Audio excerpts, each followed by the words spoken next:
Karibu katika Rhapsody ya vijana maarufu kama TIVO, inayoandaliwa na mchungaji Chris. Ninaitwa Faith Castro na ujumbe wetu leo tarehe 2 mwezi Julai unasema: nguvu ya maungamo. Kataa kauli zote zilizo hasi. Kwenye Biblia, katika kitabu cha Waebrania sura ya 3 mstari wa 1 unasema: kwa hiyo ndugu watakatifu, wenye kuushiriki mwito wa mbinguni, mtafakarini sana mtume na kuhani mkuu wa maungamo yetu, Yesu. Kwenye ufafanuzi katika Agano Jipya, Mungu anatarajia tumtolee dhabihu, lakini si juu ya madhabahu za kimwili. Kutoka katika andiko letu la ufunguzi, tunaona kwamba chini ya Agano Jipya, Yesu ni kuhani wetu mkuu, ikimaanisha yeye ndiye aliyewekwa na Mungu kupokea dhabihu tunazopaswa kutoa. Katika kitabu cha Waebrania sura ya 13 mstari wa 15 kinasema: basi kwa njia yake na tumpe Mungu dhabihu ya sifa daima, yaani tunda la midomo iliungamayo jina lake. Sasa hiyo ni njia nyingine ya kusema, kwa hiyo kwa njia yake na tutoe ndama za midomo yetu, tukishukuru jina lake. Fungu la maneno tukishukuru jina lake linafanana na neno la Kigiriki homologeo, ambalo linamaanisha kufanya maungamo kwa jina lake.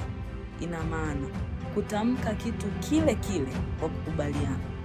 Kwa maneno mengine, kukubaliana na kukiri kile Mungu alichosema kuhusu wewe. Kila wakati unapofanya maungamo sahihi, Mungu anajibu kwa sababu maneno yako yanapatana na neno lake. Unapotangaza kwamba mimi ni haki ya Mungu katika Kristo Yesu, kama ilivyo katika kitabu cha Wakorintho wa pili sura ya 5 mstari wa 21, au mimi ni bora zaidi kati ya marafiki zangu, unazungumza kwa kukubaliana na neno lake, na jambo hilo linathibitika. Andiko jingine ambapo neno lile lile la Kigiriki homologeo lilitumika ni katika Waebrania sura ya 13 mstari wa 15. Nalo linasema: basi kwa njia yake yeye na tumpe Mungu dhabihu ya sifa daima, yaani tunda la midomo iliungamayo jina lake. Tafsiri bora zaidi inasomeka hivi: tunda la midomo yetu tukifanywa maungamo kwa jina lake. Hapa Roho wa Mungu kupitia mwandishi anazungumzia maungamo ya sifa, maungamo yanayobeba shukrani. Ungamo lako lazima lizingatie kile kilicho kwenye hati, ambayo ni neno la Mungu. Haleluya.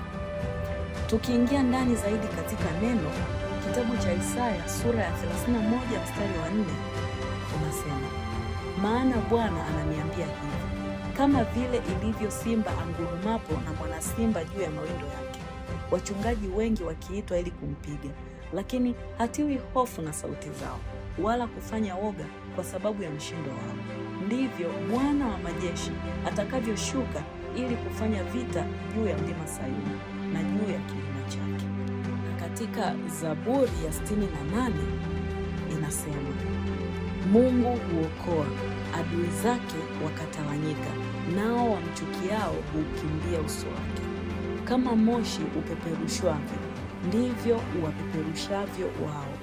Kama nta iyeyukavyo mbele ya moto, ndivyo waovu watapotea usoni pa Mungu. Bali wenye haki hufurahi na kuushangilia uso wa Bwana, naam, hupiga kelele kwa furaha. Ninakusihi uchukue muda zaidi na kupitia Zaburi yote ya 68. Tuombe. Nashukuru kwa kumweka Yesu kuwa kuhani mkuu wa ungamo langu. Kwa njia yake natoa ndama za midomo yangu, nikifanya maungamo kwa jina lake. Natangaza kwamba mimi ni kiumbe kipya katika Kristo Yesu, mtakatifu na aliyetengwa kwa ajili yako. Mimi ni mshirika wa tabia za kimungu. Mimi ni zaidi ya mshindi, na ninatawala na kutawala kama mfalme katika maisha haya. Amina. Ninakusihi uchukue hatua zaidi. Tamka maungamo 3 yaliyojaa imani kuhusu wewe mwenyewe. Sasa hivi Tangaza kile Mungu anachosema wewe ndicho. Asante kwa kunisikiliza. Mungu akubariki.